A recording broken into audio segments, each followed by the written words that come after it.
Let's see this question. So in this question, the electrostatic force on a small sphere of charge. So first charge is given as 0.4 microcoulomb. Due to another small sphere of charge, second charge is given as negative minus 0.8 microcoulomb. In air, so the medium is given, air is 0.2 Newton. So 0.2 Newton, Newton से हमें ये पता चल रहा है कि ये हमें गिवन है force. Now we need to find first the distance between the two sphere.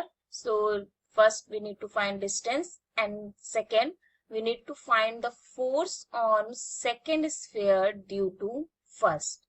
चलिए इस क्वेश्चन को अच्छे से समझने के लिए हम एक फिगर से समझते हैं. सपोज ये है small sphere of charge.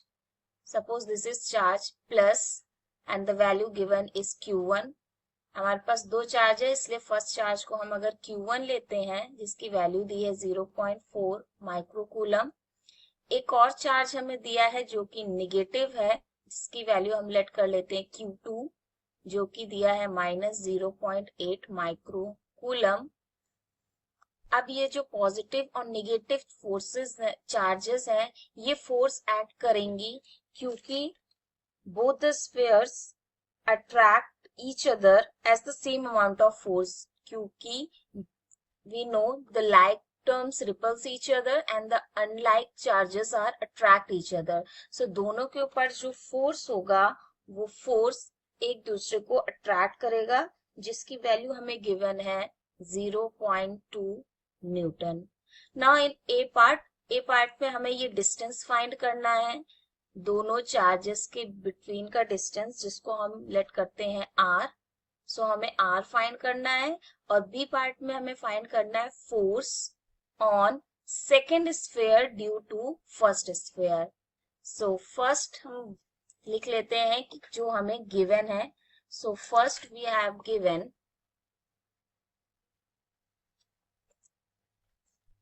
so charge on first sphere, जिसको हम डिनोट करते हैं Q1 से, जो कि दिया है 0.4 माइक्रोकूलम.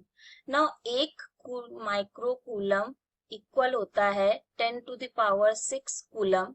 अब हमें माइक्रोकूलम से कूलम में इसलिए चेंज करना है क्योंकि चार्ज की SI यूनिट है coulomb. So 0.4 into 10 to the power minus 6 coulomb. This is the charge for first sphere. Now next, charge on second sphere. So second sphere को लेट करते हैं Q2, जिसकी वैल्यू दी है नेगेटिव माइनस 0.8 माइक्रोकूलम. अगेन इसको हम coulomb में change करेंगे तो minus 0.8 into 10 to the power minus 6 coulomb.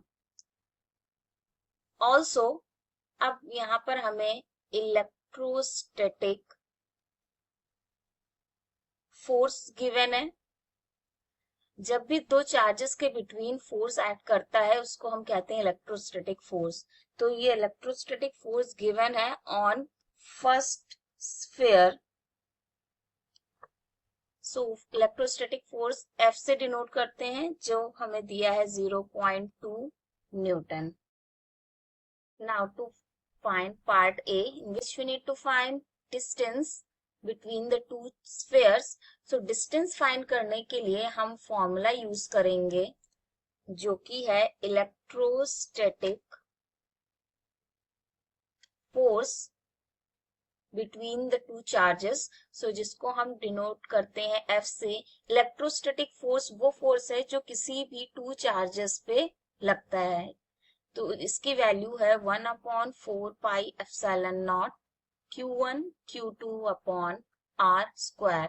Now here 1/4 pi epsilon not is a constant term, जिसको हम K से भी डिनोट करते हैं, जो कि 1/4 पाई एप्सिलॉन नॉट के इक्वल होता है, एंड जिसकी वैल्यू है 9 into 10 to the power 9 newton metre square per coulomb square. Now for this part we need to find distance r. So we will rearrange this formula for with respect to r. So r square will be equal to 1/4 pi epsilon naught Q1, Q2 upon F.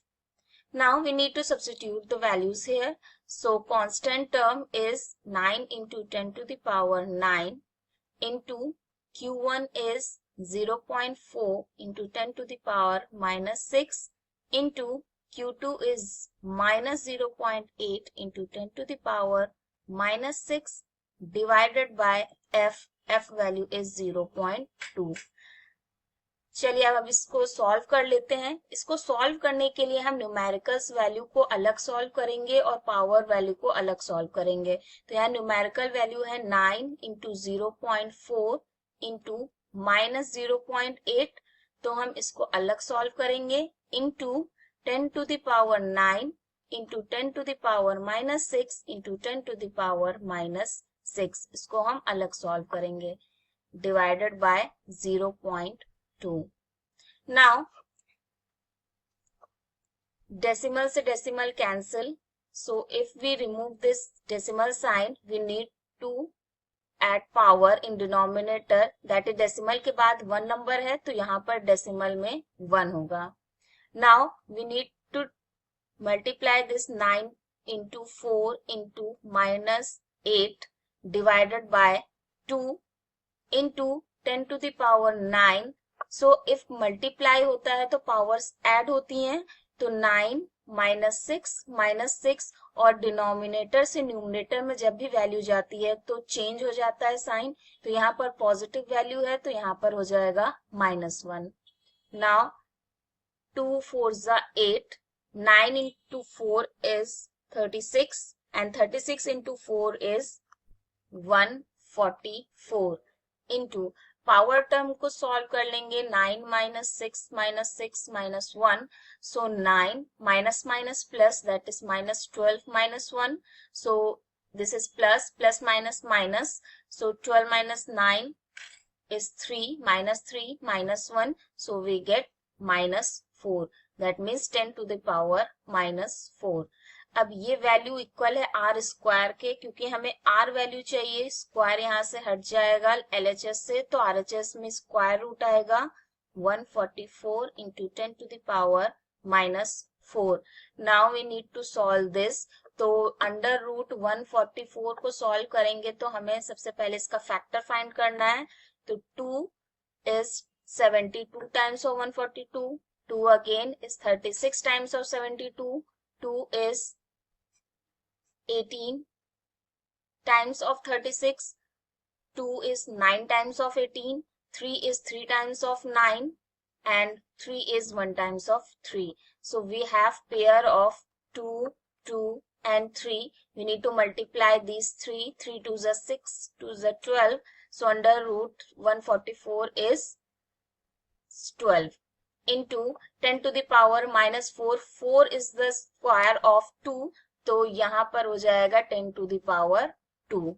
Now this can be written as, इसको हम 12 into 1 upon 100 लिख सकते हैं, क्योंकि ये जो -2 value है power, इसको हम डिनोमिनेटर में ला सकते हैं, जो कि इक्वल हो जाएगा 12 upon 100, जिसको हम लिख सकते हैं r is equal to 0.12 metre. नीचे 2 जीरोस हैं तो 2 जीरोस के पहले पॉइंट आ जाता है. Therefore, the distance between the charge sphere is 0.12 meter. Now next for part B, we need to find the force on the second sphere due to first. Now, as the sphere have opposite charge, that is positive and negative, so due to opposite charges, so both the spheres attract each other as the opposite charges attracted. So with the same amount of force. So we can say that the force on the second sphere due to the first sphere will also be equal to 0.12 meter. So this is the required solution. So if you find this video useful, please do like and subscribe. Thank you.